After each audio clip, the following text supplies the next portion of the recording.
I created Species Nutrition with one mission in mind: to provide bodybuilders and serious athletes with no-nonsense supplements that work.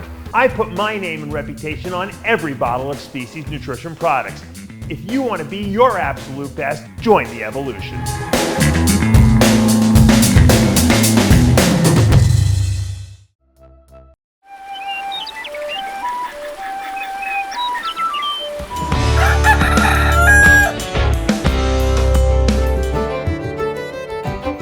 Welcome back to Muscle in the Morning. I'm Dave Palumbo, and today is Friday, March 17th, 2023. And let's find out what's going on in the world of bodybuilding and fitness. We all know that having a plan is one thing, but being able to execute it is something altogether.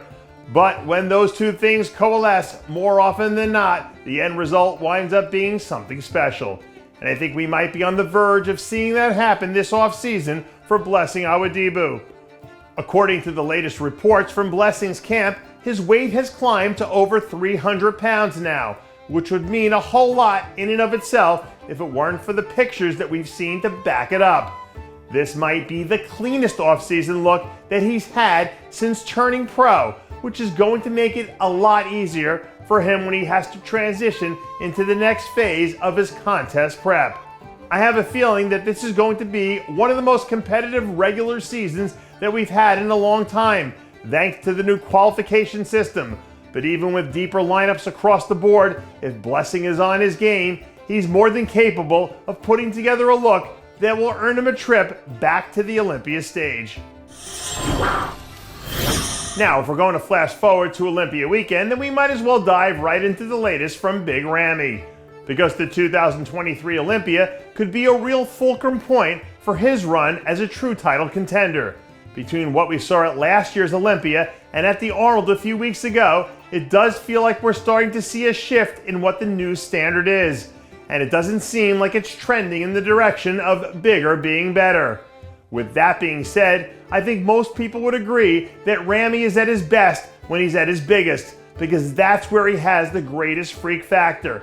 And that's the thing that sets him apart from everyone else in the bodybuilding lineup. However, if he's lost the proverbial steam on his fastball and he can't hit 100 on the gun anymore, then you can't help but wonder if his window for being an apex predator in this division has officially closed. Don't ask me why, but something tells me that we're going to have a wild season that has a lot of twists and turns to it this year.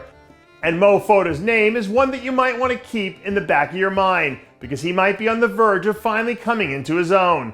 We saw him start taking some strides in that direction back in the 2021 season, and then all of a sudden it came to a screeching halt last year after he suffered an injury during his contest prep.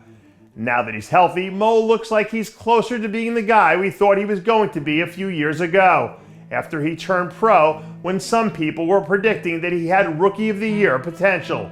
So if he stays on the right side of the injury bug, I wouldn't rule him out as a potential dark horse guy who could end up making some waves at some point this year.